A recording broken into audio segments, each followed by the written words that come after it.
Hi Aquarius, welcome, welcome. And this is your reading. Be open-minded po, hindi po halos lahat makaresonate. Thank you nga po pala sa mga nagsusubscribe, sa mga bumabalik. Marami pong salamat. Give me the message for Aquarius. Ano yung mensahe sa'yo?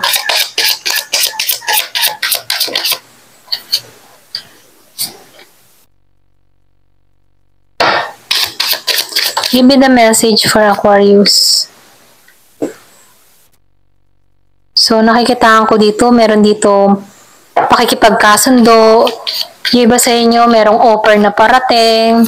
Kaya lang, itong offer na parating sa buhay mo, medyo mabusisi ka ha. Ito lang nakikita ko. Meron dito mag-aalok sa'yo, pero ikaw dito, pinag-aaralan mong maigi itong inaalok ng tao na to. Yung iba sa inyo, meron ditong balita na parating sa'yo, okay? Merong iaalok sa'yo na, for example, investment, insurance. So, meron ditong alok. Pwede rin trabaho. Ayan. So, nakikita ko dito, bago mo tanggapin tong alok na to, andun yung panghuhusga mo or andun yung judge mo, okay? Na kung saan nag-iisip ka dito kung papatusin mo ba tong alok na to or hindi, okay? So, nakikitaan ko dito na ikaw yung tipo ng tao na mabusisi.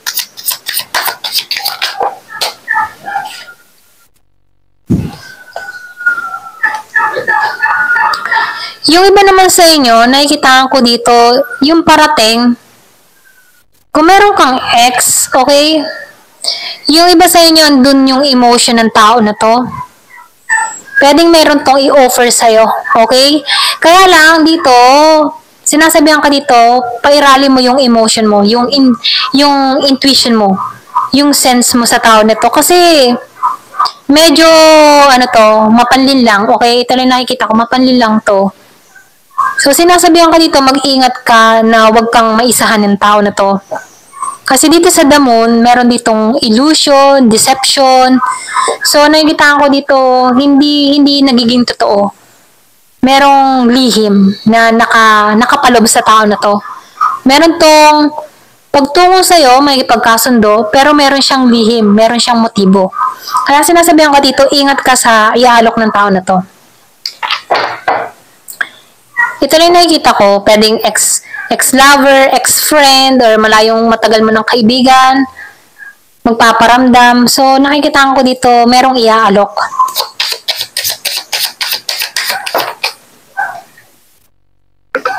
Yung iba sa inyo, usapin sa pera, insurance, mga ganyan. Kaya lang nakikita ko dito, hindi matibay na, wala kang kasiguraduhan. Ayan. Kasi meron ako nakikita dito, may pagkawala, okay? Lumabas ito, Six of Pentacles reverse. Pwedeng may mawala na pera. So, sinasabihan ka dito, gamitin mo tong intuition mo, gamitin mo itong kutob mo, bago ka maglabas ng pera. Kung usapin pera to. Kasi meron kang ipon eh. Ito lang nakikita ko, meron kang ipon, may pera ka dito. So, meron lang dito mag-aalok sa'yo. Pwedeng enterprise or pwedeng sabihin na networking, mga ganon. So, kung ikaw ay maglalabas ng pera, siguraduhin mo. Kasi, ipon mo na to eh. Ayan. Meron pwedeng mawala.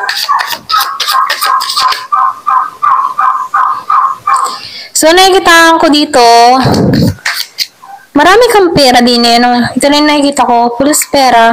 Pwede rin sabihin sa takbo ng trabaho mo, maganda yung kita mo, maganda yung kaperahan mo. Kaya dito, may mga tao dito na gusto kang alokin dahil kita nila na mapera ka.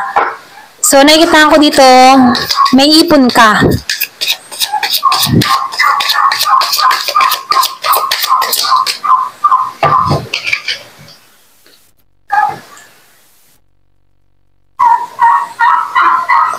Nakikitaan ko din dito,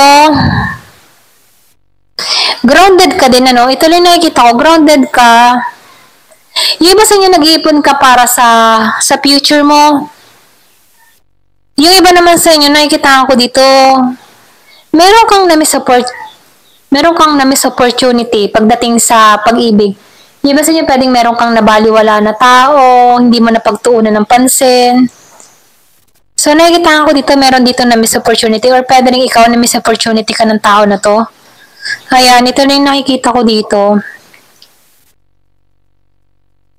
So, nakikita ko dito yung iba sa inyo na napag-iwanan ka or pwede rin naiwan ka dito. Kaya may magbabalik dun sa iba sa inyo eh. Kasi alam ng tao na to na yung nilisan niya, alam niya yung napakawalan niya at ikaw yun. Gusto ko nitong ibalik sa kanya.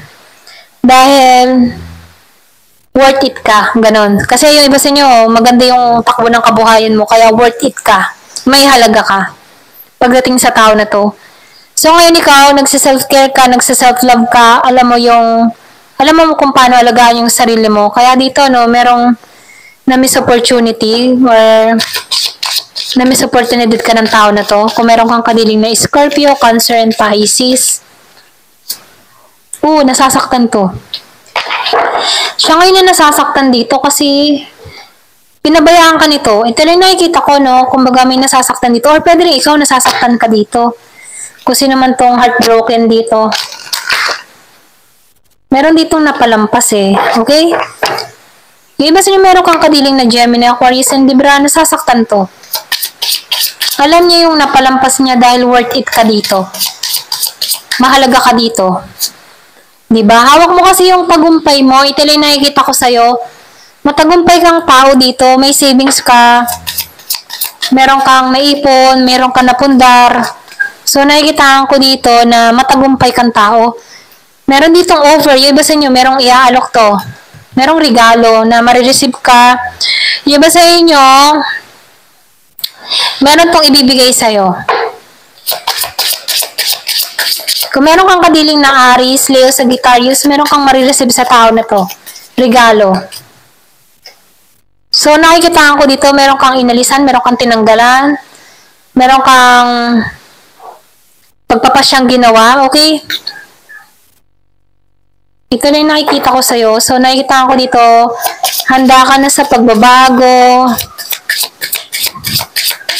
Kasi nakakamit mo na yung tagumpay mo.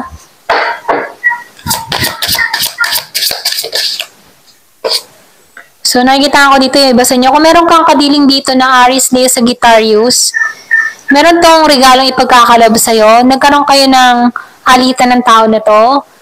Pwede rin sabihin yung iba sa inyo, ibigay nito ay yung peace offering, ganon. Gusto makipagkasundo. So, nakikita ko dito, nagkaroon kayo ng conflict ng tao na to. Yung iba sa inyo, kalibin mo to, okay, ex-partner, ex-live-in, ex-wife, ex-husband. Nagkaroon kayo ng quarrel sa ng tao na to, okay? Or away, gulo. Meron kang tao dito na naging ganid, makasarili, kaya nagpasya kang tanggalan to. Kasi nagkakaroon ka na ng talino dito. Matalino ka. Matalino kang tao. Alam mo yung kahihinatnan mo dito kasi importante sa'yo dito yung puso mo. So, nakikita ko dito yung pag-iingat mo sa puso mo. Nabalik mo muli yung confident mo, nabalik mo muli yung sarili mo. Nabuo mo muli yung puso mo, okay? So, nakikita ko dito yung protection mo. Mapagmahal kang tao. Ito lang nakikita ko, mapagmahal ka. Mabuti ka din. Kaya dito, no, binibless ka dito dahil sa mga kabutihan mo. Hindi ka madamot. Kaya lang, dahil sa pagiging mo mabuti, pinagsamantalahan ka dito, okay? Ayan, ito lang nakikita ko sa'yo. Ayan, hanggang dito na lamang po. Thank you for watching. Love and peace.